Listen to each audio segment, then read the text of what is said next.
Okay, what's up, guys? Game Fan Finneval Game 10. I'm back giving you another drama scripted Saturday.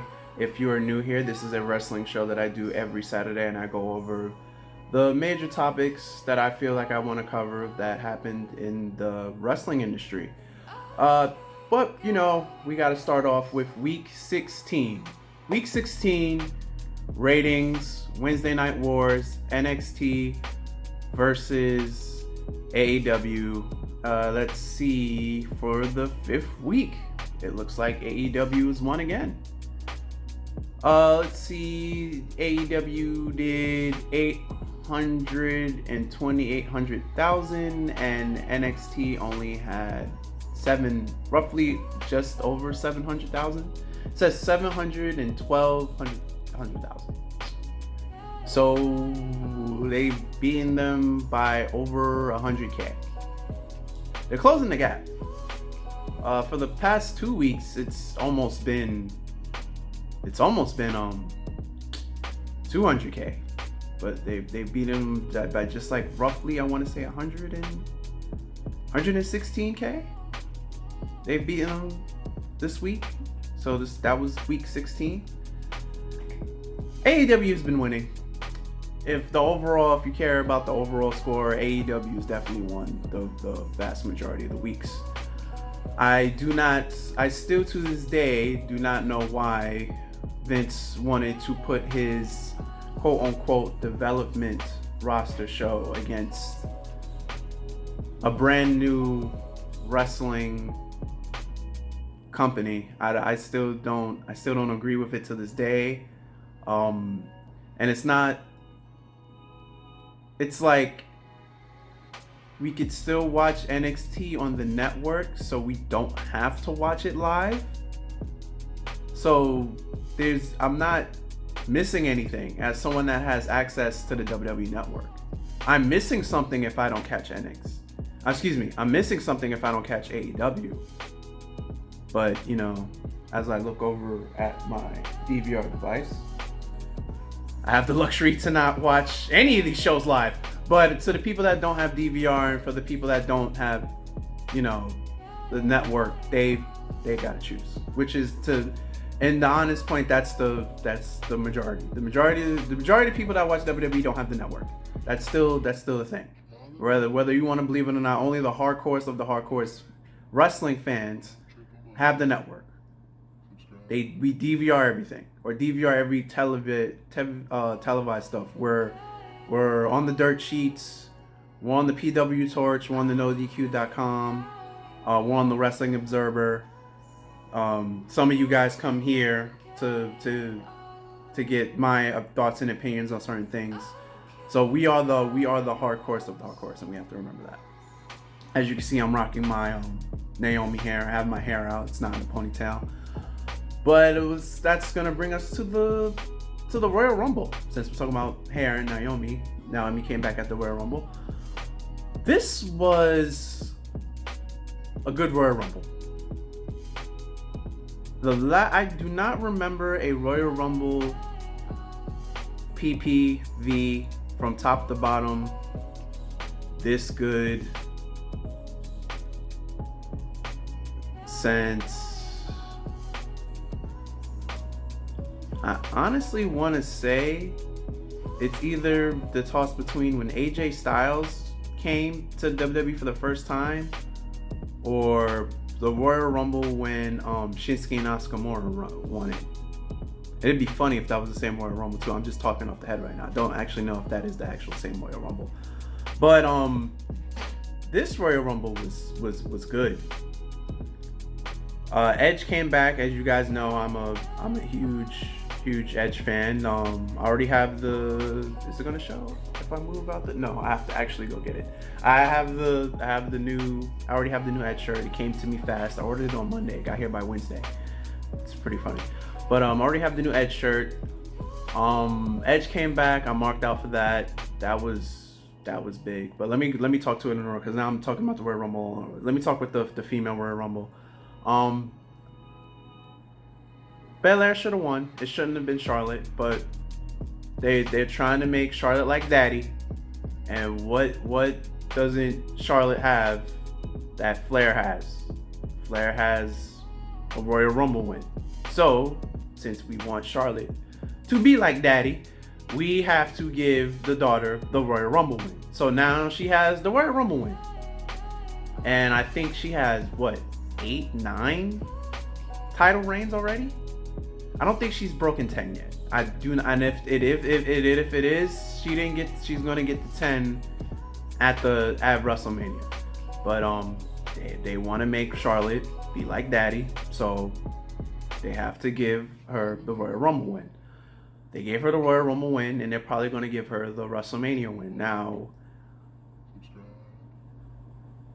Becky Lynch has gotten really big. Like I was rooting for her when she was on NXT. I didn't think that she was going to blow up. She was always the underdog. She was always the one that was getting squashed. Go back to the Triple Threat pay-per-view match 4 years ago? 4 or 5 years ago? It was Becky, Charlotte, I think Bayley was in there too. And I remember Becky took the fall for that, and I was upset because Becky proved how physically strong she was. I didn't know Becky was that strong until that WrestleMania match. But even before then, I think that was, I'm not gonna say test match, but that was to see if she has that it factor. And then ever since that loss, her underdog storyline has been building, and then over the past 2 years at Climax, and she's really holding her own with being the main, as she wants to call it, the man on Raw, with holding the women's title for so long. So I don't think they're going to do Charlotte versus Becky for the 15,430th time. Let's go with Bayley versus Charlotte for the 100th time. So they want Charlotte to be the queen of something. So have her be the queen of SmackDown and keep Becky the man on Raw. I feel like that would be the smarter route to do. But like I said, Bianca Belair should have won, but they had to give it to Charlotte. Roman Reigns versus King Corbin match. There was a good 5 to 8 minute span in that match where the two people in the match was not even the focus, and I have a small issue with that. So I think we get 10 minutes into the match, they break away from the ring to emphasize the fact that this is a false count anywhere match, no DQ. So they fight that long, all the way up that long ass WrestleMania. What was that? 16? I think that was 16-ish ramp. It's super long. And then they make it towards one of the balconies, and then Dolph Ziggler comes and interferes because it was only a matter of time before we all knew that was going to happen. And then the Usos come. And join the fray. So now it's Jay and Ziggler fighting. And now there's no Roman Reigns and there's no King Corbin on camera. So they're fighting, and then it's it goes on for a while. It goes on for a good 10 minutes. And then Jimmy jumps from the top balcony and lays out everyone. And then they go back, and then Roman and then King Corbin slowly make their way back into the fight, and then the camera focuses on them. I found that pretty odd. I feel this had nothing to do with them. So why were the two people that the match was about, they were off camera? It wasn't like they were in the fray. They were in the fray at the beginning and they were in the fray at the end. There's a good 5 to 10 minutes that the two people in the match are off camera.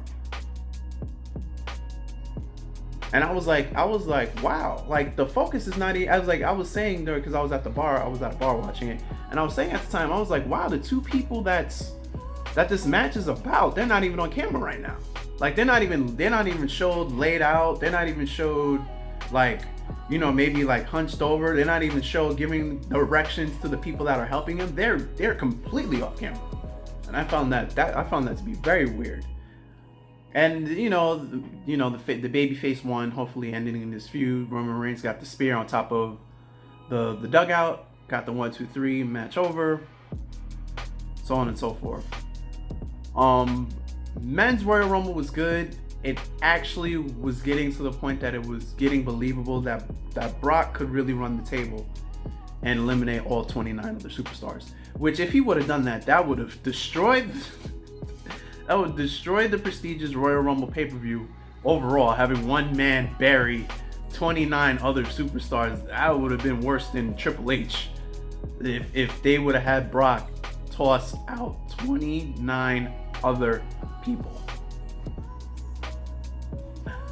That would have been it was getting to that point because it got to like entrance number 16 and we were like, Brock is still in here. He's still throwing people out. All right. They're really not gonna have him squash everyone, right? Like it was starting to get to that point where it was going to come off as believable that Brock could really squash 29 other superstars and go to choose his opponent at WrestleMania 36. But with the helps of Ricochet with a low blow and a supercharged Claymore kick, which I guess the countdown is the face thing to give the crowd involved to make Drew a face. I don't like the countdown thing. I don't. He could do without the countdown. He could just do the Claymore kick how he always did. He could do without the countdown. The countdown doesn't fit him, and it comes off forced. It's not natural. So they could do without the countdown. But I guess every face before they do their signature has to have a thing. With Cesaro and now Braun Strowman, it was this. For John Cena, it was the hand looking down doing this or pumping up the shoes. For Roman, it's ooh ah. And the charging up the fist. So I guess for Drew we gotta get a countdown. Okay, we gotta get a countdown. We gotta get a 3, 2, 1 countdown for an explosive kick. Okay, Drew gets a countdown. But Drew winning was the right call, and I predicted that. I was like, the only person that's really being booked strongly, and the only person that makes sense, excluding Brock Lesnar, that would make sense to winning the Royal Rumble is Drew McIntyre. He was the only person being built up properly weeks heading into the Royal Rumble. And I was like, it only makes sense that if Drew wins. So they went with the making sense route and Drew won. They went with the common sense route and have on Raw the next night, have Raw challenge Brock Lesnar. And even more synergy, having Brock come out and beat the hell out of Drew McIntyre. You gotta love WWE more when they come together to make sense. It just, why don't they continue making sense more often? It blows my mind where sometimes they just wanna take a random left turn just for the sake of taking random left turns. I remember there's 26 riders involved. All to please one person. Forget about us. Yeah. But it just blows my mind. But when WWE wants to get it right, they get it right. And I'm not gonna say that they're the best at getting it right when they want to get it right, but when they get it right and they get the huge payoff, the correct huge payoff, it's phenomenal and it creates a lasting memory. Like this is a Royal Rumble that we're gonna remember. Like I'm gonna remember this Royal Rumble, the Royal Rumble Drew McIntyre one. There's a lot of rememberable moments. Belair's performance, Keith Lee being in the Rumble, Matt Riddle being in the Rumble, Edge coming back, a little bit of Rated R Superstar, tag teaming up, coming in the Royal Rumble. Randy Orton acknowledging how better in shape Edge looks. So this will be a Royal Rumble to remember. And besides on the Edge thing, it looks like they're building up a feud. Edge and Randy Orton. See, them having a pay-per-view in March really messes this up because, okay, so I get next pay-per-view is either going to be called No Way Out or Elimination Chamber. Whatever the name they're going to pick, it's whatever. But we know it's going to involve Elimination Chamber. So I missed the 8-week build that they had for WrestleMania. We don't get that anymore. I think we're going to get 2. Because there's a Saudi pay-per-view, and well, we already know how I feel about them going to Saudi. But there's a Saudi pay-per-view at the end of February. There's a Saudi pay-per-view at the end of February, and you already know we're gonna get No Way Out or Elimination Chamber, whatever name they decide to choose this year. And I think they're gonna give a pay-per-view in March. So 2, at most 3 pay-per-views before the biggest one of the year for WWE. So it's like you want Orton and Edge to build up to the big show at WrestleMania, but what do you do for all these 2, potentially 3 pay-per-views that are in the way to the biggest stage of them all?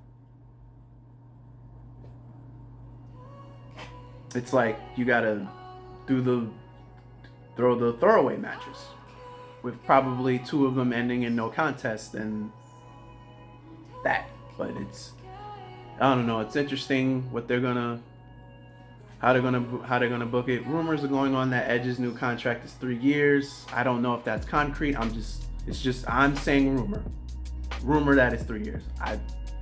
Just stuff that I've read. I don't know if that's true, but he is back. But rumor is it's for 3 years. Braun Strowman won his first major singles title last night on SmackDown. And it was for that new Impact-ish, design-ish belt. This was really, really, really long overdue. I feel like this is a constellation prize because Brock is... Well, he showed up for Royal Rumble and he showed up for Raw, so I can't say he has... And he showed up on the Raw before the Rumble. So I can't say the belt is hostage. Can't say that, at least for now. I don't know if he's going to be on Raw. But a superstar slash celebrity has the Raw title. And the Fiend, Fiend is not. Fiend's probably not going to drop that belt till WrestleMania. So the Fiend has that. The Fiend versus Braun Strowman would have actually been good because Braun Strowman being the monster and Punk Man and the Fiend being the Fiend, that would have been a good match. But I'm assuming they're going to go with Roman taking down the Fiend. But, I'm happy that Braun has his first singles run. I want to know how long this is going to last, and I want to know who's going to be able to beat Braun Strowman for the IC title. All the believable people that could beat him are in main event. Like Roman Reigns, but main event.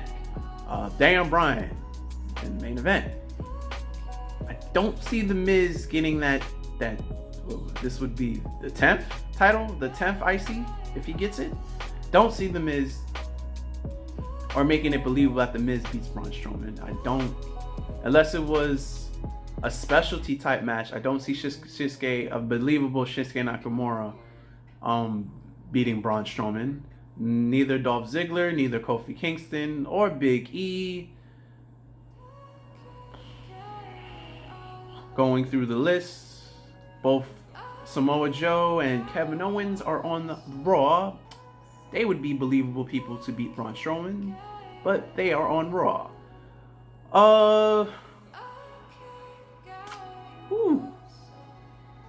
Now that I'm talking this about out loud, it seems like King Corbin, hell no.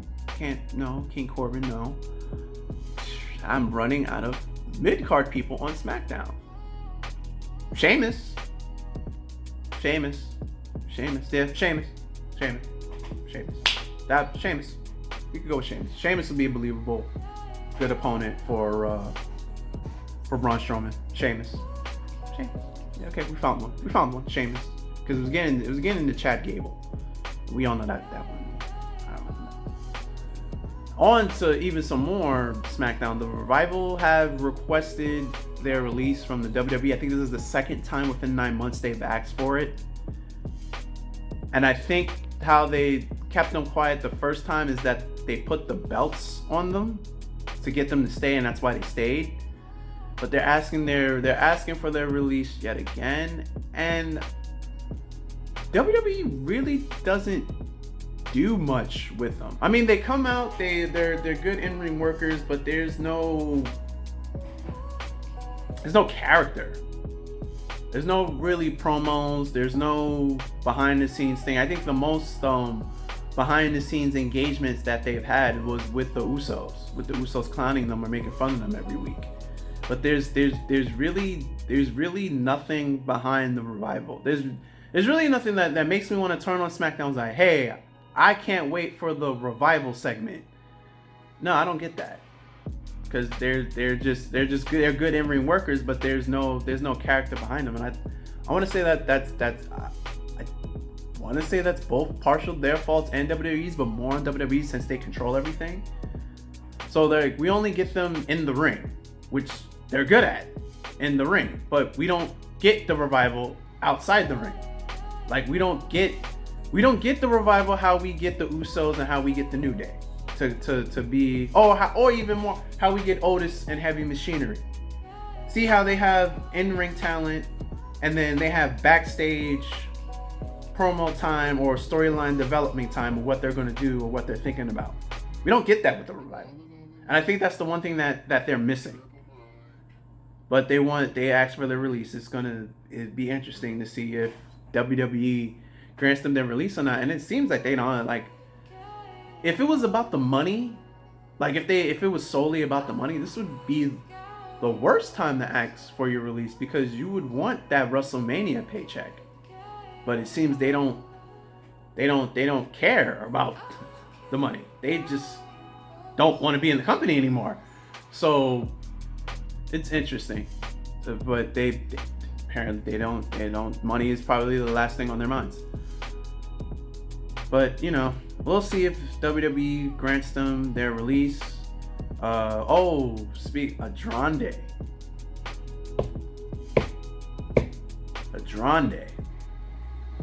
Andrade violating the wellness policy of WWE and getting suspended for 30 days. It hasn't been, I don't think we're ever gonna get what he was tested positive for because WWE can't keep that private. So I don't know if it was like the juice or was it just marijuana. But Andrade suspended for 30 days. Title is not vacant. That Charlotte cover. Title does not become vacant, or they may change that. They may change that because there's too many good stars on Raw, and then Keith Lee has a title, so I don't think they're gonna bring Keith Lee right away. They could. No, Matt Riddle's in that tournament, can't do that. Velveteen's still hurt.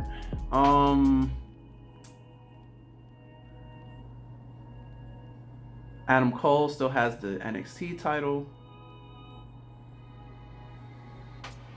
But you know, there's Samoa Joe and there's Kevin Owens. So there's that I keep on pronouncing his name wrong, but the guy that did the DDT spot on the concrete to take him out for story purposes, then we get that, you know, he violated the drug policy and suspended for 30 days. Or he does funny. So the joke around town is that he probably got suspended on purpose so he wouldn't have to go to Saudi, which that'd be completely funny if that was actually true. But that's been the joke. And well, he doesn't. Well, him getting suspended, he doesn't have to go to Saudi, which is true since he's suspended for 30 days. He can't do anything, Raw, SmackDown, or house show wise for 30 days. He's also not getting paid for 30 days, but you know, hey, doesn't have to go to Saudi. But yeah, this is interesting. I'm assuming on Monday they'll probably make the title vacant. I'm hoping they'll make the title vacant because not having they did it for Daniel Bryan, and that was only to see the severity of a neck injury because that was actually real. So remember remember Daniel Bryan was hurt, so he wasn't wrestling, and he had the main event title for a very, very long time before they had to check how serious that neck injury was, then for it to make it vacant. This we know he was on something or taking something that he wasn't supposed to take to, and he's gone for 30 days. So is WWE really going to go out they really can't afford to, because Brock, as us hardcore fans like to call it, Brock is holding the main event title hostage. So they usually at that time make the mid-card title the main event title for the time being. So they really can't afford no middle card title for 3 to 4 weeks on Raw. So I'm pretty certain they're gonna do something on Monday to make it vacant. Probably gonna do something to make it vacant. It would shock me that if he still had the title with not being on television and getting suspended and still holding it for 30. That'd be crazy. So I'm pretty sure Raw's gonna do something. Well, you know, they're gonna make it vacant on Monday. But, you know, that's going to wrap this up for this week's Drama Scripted Saturday. Remember, this is Drama Scripted Saturday every Saturday. If you've liked what you have witnessed, please leave your thoughts and comments on the comment section below. And until next Saturday. And I really, you know, I like just doing these straightforward. They come off more natural. I feel like these episodes come off better when I did have a script and when I did have a bulletin and reading down the bulletin. But like me explaining what happened in the previous week comes off more natural when I do it off the top of the head. So it's like week 3 or 4 of me doing it off the top of the head. So I'm gonna keep doing it off the top of the head. And if there's anything I missed, like anything important, I'll probably cover it the next week, but no promises. But until next Saturday, guys, game for you if you know what games, and I'm out of here. Later and peace.